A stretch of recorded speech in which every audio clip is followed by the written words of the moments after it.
Join us today for the giant pumpkin grow in Punta Gorda, Florida. We are going for a state record. I heard the state record is around 1,000 pounds. Does anybody have any information on that? Please share it with me today on the video. Please comment and let us know. All right, please join us. Giant pumpkins, March, growing in March in Punta Gorda, Florida.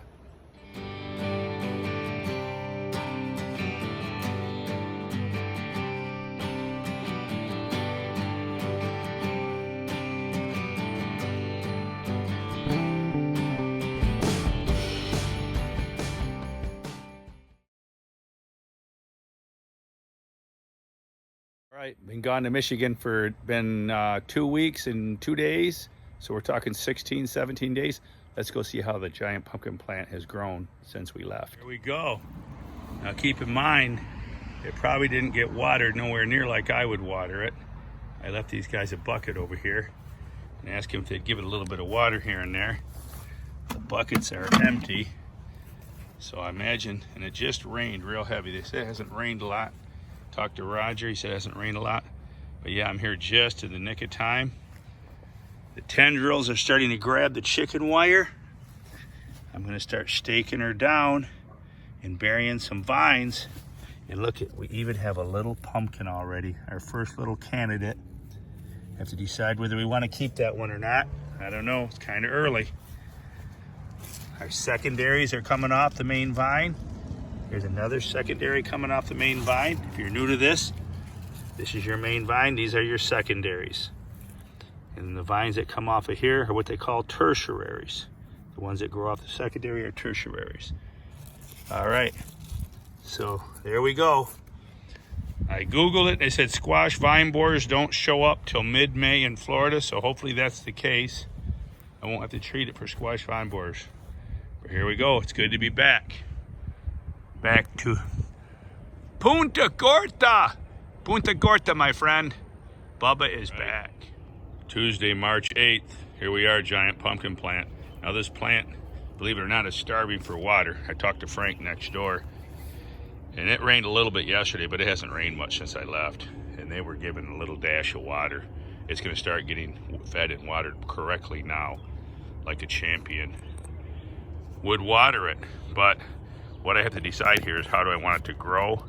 One thing I learned from Mike Schmidt, Moby Mike Pumpkin, check him out, he's an awesome grower in Wisconsin, is that maybe I was babying keeping too many of these vines too much. Like right here, if you look at my main stump, right here is the back runner. This back runner vine, back in the day, back in 1996, 97, when I first started growing, I used to grow this back vine out, and I would grow it out that way and the main vine this way. And I talked to Norm Craven. He's a famous Canadian grower from way back in the day. And I spoke with him one time in middle of June, and I said, I got a pumpkin plant that's 15 feet long already. Well, I was counting my back runner as part of the main vine and the length of my plant. So it truly wasn't the main vine. This is your main vine here for you new growers. This is your main vine going out this way. We're gonna focus on that. And what I learned from Moby Mike, he pretty much strips everything away from the stump to relieve any stress issues. So I'm gonna take and cut this. Thank you, Moby Mike, for the tip. I'm gonna cut this off. I could use it as a side runner, but because it could cause stress to my crown, see, here's my crown. There's a little bit of dirt on it. We'll get the dirt off of here. Okay, use my finger, make sure we don't cut the, okay, there's my crown or my stump. Rather than have that big vine on there, working in the wind and maybe splitting my stump, we'll just cut that right off. In fact, we'll cut off all this. This is a male flower. If you're new, this is the male flower. You can identify it because there's no pumpkin on the bottom. Okay, here is a female flower.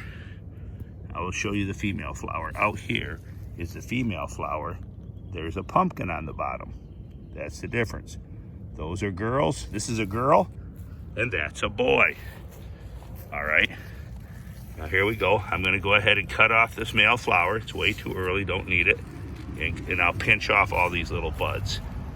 We're just wasting energy. And we'll have the plant focus its energy now on growing out my secondaries. Here's my secondary vines.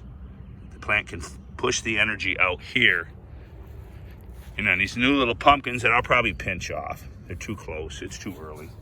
I'd like to see the plant get at least 400 or 500 feet before I set fruit. But here we go.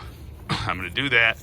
What's nice about this Florida grass, these tendrils are grabbing the Florida grass, giving it wind protection. I'm gonna start taking my potting soil and burying each node, and I will do that so that this will root. If you look right here, for you new growers, that's what I'm all about, new growers. There's a white node. That's gonna throw a root into the ground if you bury it in soil like this. I picked up some cheap topsoil at Wally World. It's $2 a bag. And what we're gonna do is we're gonna do that today. We're gonna get this plant established, and I'm gonna mix up a batch of fertilizer, and I'll show you that now, and get this plant taken off. And of course the fence has gotta come down. The rabbits at this point in time, I don't believe the rabbits will wipe the plant out. If they do eat a leaf, which in the north, I've never had a rabbit mess with my plants. But being in the south, I don't know what to expect. A pumpkin plant might be a good meal compared to a palmetto bush or a palmetto tree. I have no idea. I don't know what armadillos do, I don't know. But I doubt that the rabbits will mess with it, but we will watch it closely. If they do, the fence may have to go back up, or I may have to break out the live traps and get the rabbits relocated. All right, let's go to mixing up some fertilizers. One last thing before we go to fertilizing the plant. Any leaves that are laying on the ground like this, they're growing on the ground, I'm cutting them out, because all they are is insect places that insects love to hide. So we're gonna remove those. We've cleaned this up. So we're taking any undue stress off of the stump, pinch off any male flowers, the crown, the stump, and we're just gonna focus on letting these secondaries grow off. I am gonna leave this vine over here, you can see it's growing out. It's growing off the bottom. It's nice and tight to the ground. I don't think it will stress the stump, so I will let it grow. All right, on to fertilizing. Right. Now I brought back my whole box of goodies. I got some 7 for the insects, liquid 7. Ooh, the top's coming off on that, that's not good. I got some Mold, Mothers of All Blooms. I use that to grow the 2043. Awesome product. I got my Epsom salts. I have some pH down we'll use later. I'm not going to use it today. I got to go to work. I'm in a hurry. Daconol.